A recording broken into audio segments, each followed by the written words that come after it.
Cinema doesn't need to have a fucking message. It needs to have a heart and electricity. John David Washington's Malcolm rants after reading a review for a movie he's directed. Morons like this sap the world of its mystery because they need everything spelled out with He never stops talking, huh? Today, if it isn't obvious already, we will be looking at the 2021 drama romance film Malcolm and Marie. The gag is that not even poor was the analysis in question. His film was called a genuine masterwork by the nameless white woman from the LA Times, but she still had the audacity to find and criticize one or two flaws. Of course, Malcolm just sees the negative lines and is so enraged that he embarks on a 5-minute rant. Too hung up on the attempt of the writer to inject identity politics into her criticism to understand that the review would be beneficial for his future, however he feels about it. Zendaya's Marie, Malcolm's partner, reminds him of this, half amused as he watches him throw his rage in the yard. Too bad Malcolm is not giving a f.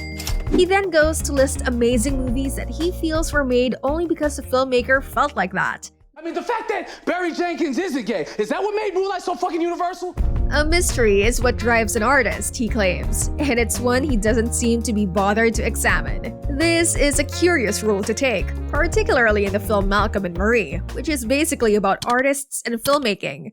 The film starts with a couple from Malcolm's film premiere returning home. He's elated, skipping around his studio's lavish mansion, basking in endorphins manufactured by an evening of praise. For reasons that have to be eked out for the rest of the movie, she is obviously annoyed, a plot which amounts to nothing more than an almost never-ending argument between them both. At the beginning, you root for Marie. Malcolm is simply an egomaniac and is unnecessarily harsh in his insults.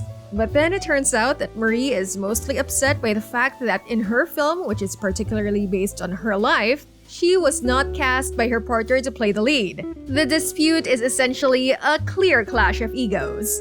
After sitting through an hour and 46 minutes of Zendaya and Washington hurling insults at each other, this is an irritating discovery. Both actors are exceptional at convincingly performing the roles, and their performances are initially so mesmerizing that you sit through the scenes that drag in the expectation that there will be a satisfactory payoff to make it all worth it.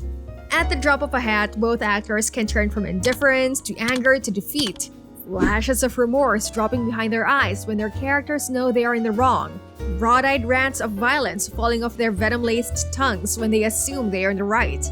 Both actors do enough with the content to make you believe that in Malcolm and Marie, something exciting might happen. But the trouble is that something never arrives. What's the point then? Of course, Malcolm would think that this is a dumb issue, but if you were to keep Malcolm and Marie up to their own expectations, you will always find it lacking. Sure, the movie doesn't need to have a message, but Malcolm and Marie doesn't have much heart either. And due to its tedium, any electricity that occurs at the beginning of the movie inevitably fizzles out. As the pair argue in lengthy monologues, fascinating topics do emerge.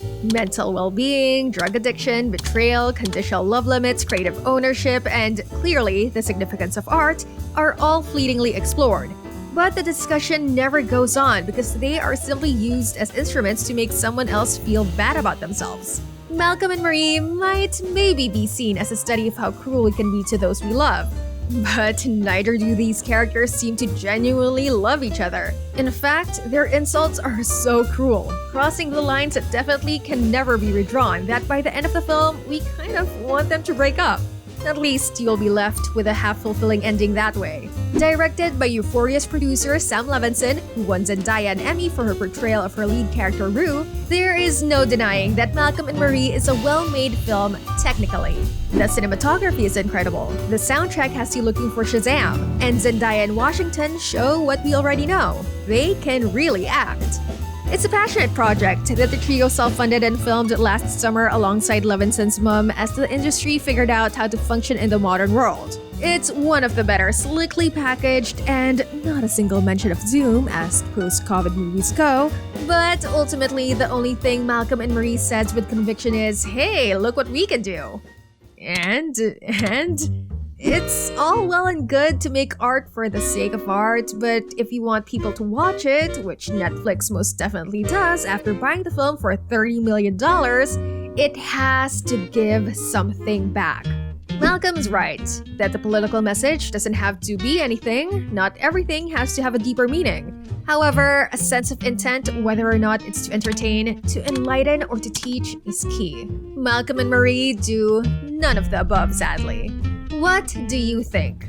Let us know in the comments. And that's it for today's video. Thank you so much for watching. If you enjoyed this video, show it some love by giving it a thumbs up. And of course, don't forget to subscribe to be up to date with our movie musings here on Flick and Chips. See ya!